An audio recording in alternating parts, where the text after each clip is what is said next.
السلام علیکم ورحمۃ اللہ وبرکاتہ۔ جیسا کہ آپ سب جانتے ہیں، پچھلے کچھ عرصے میں فلسطین کے حالات بہت شدید خراب ہو چکے ہیں اور ان پر شدید بمباری کی جا رہی ہے، جس کو دیکھ کر پوری امت مسلمہ ایک غم کی کیفیت میں مبتلا ہے۔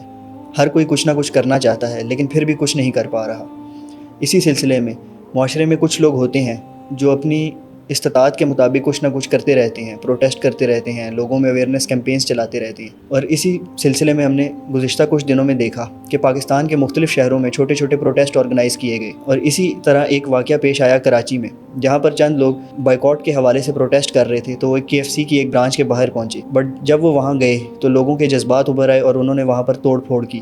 تو آج میں اسی نقطے پر بات کرنا چاہوں گا کہ کیا یہ چیز فائدہ مند ہے بھی یا نہیں۔ تو یہ چیز ہرگز فائدہ مند نہیں ہے، الٹا یہ چیز نقصان دہ ہے۔ اس معاملے کو دیکھنے کے 3 پہلو میں آپ کے سامنے رکھوں گا۔ پہلا نقطہ نظر تو یہ ہے کہ یہ قانونی اعتبار سے جرم ہے۔ ریاست ہرگز اس چیز کی اجازت نہیں دیتی کہ آپ پاکستان میں کہیں پر بھی توڑ پھوڑ کریں یا کسی کی املاک کو نقصان پہنچائیں، اور ابھی جتنے بھی لوگ اس میں شامل تھے ان سب پر FIR کاٹ دی گئی ہے۔ تو یہ اوور آل مسلمانوں کے لیے ایک نقصان دہ چیز ہوتی ہے، کیونکہ اگلی دفعہ جہاں پر بھی لوگ نکلیں گے پروٹیسٹ کے لیے، بائیکاٹ کی کیمپینز کے لیے، تو ان کے لیے ایک سختی والا ماحول بنا دیا جائے گا کہ یار ابھی پیچھے واقعہ ہوا تھا، آپ سب کو پتہ ہے۔ تو اس سلسلے میں پھر وہ لوگ بھی کچھ کر نہیں پاتے اور یہ پروٹیسٹ وہیں پر ختم ہو جاتے ہیں۔ اس معاملے کو دیکھنے کا دوسرا اینگل یہ ہے کہ یہ عقل کے بھی خلاف چیز ہے۔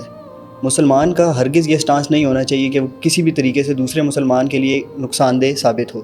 جس طرح ہم نے ویڈیوز میں دیکھا کہ انہوں نے املاک کو نقصان پہنچایا، ایک دکان میں لوگ گھس گئے، ان کا پورا فریزر انہوں نے اٹھا کے غائب کر دیا، بوتلیں ساری کی ساری لے گئے۔ تو ایک قسم کی چوری کی نا، کہ اس دکان والے کی اجازت کے بغیر گھس کے اس کی ساری چیزیں نکال کے آپ لوگ لے گئے ہیں۔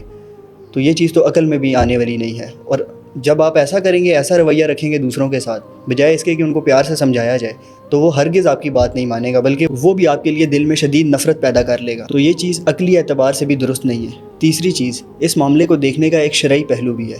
ہم ہرگز کسی کو یہ نہیں کہہ سکتے کہ اگر کوئی KFC کا برگر کھا رہا ہے یا پیپسی پی رہا ہے تو وہ کوئی حرام پروڈکٹ کنزیوم کر رہا ہے، جس طرح شراب ہو گئی یا جس طرح خنزیر کا گوشت ہو گیا۔ لیکن یہ ہمارے دشمنوں کی بنائی ہوئی پروڈکٹس ہیں اور ہمیں ان کا بائیکاٹ کرنا چاہیے، اور ہمیں لوگوں کو اس کی ترغیب دلانی چاہیے اور ان میں اویئرنیس پھیلانی چاہیے، بجائے اس کے کہ ہم جا کے ان کی دکانوں پر حملہ کرتے پھریں۔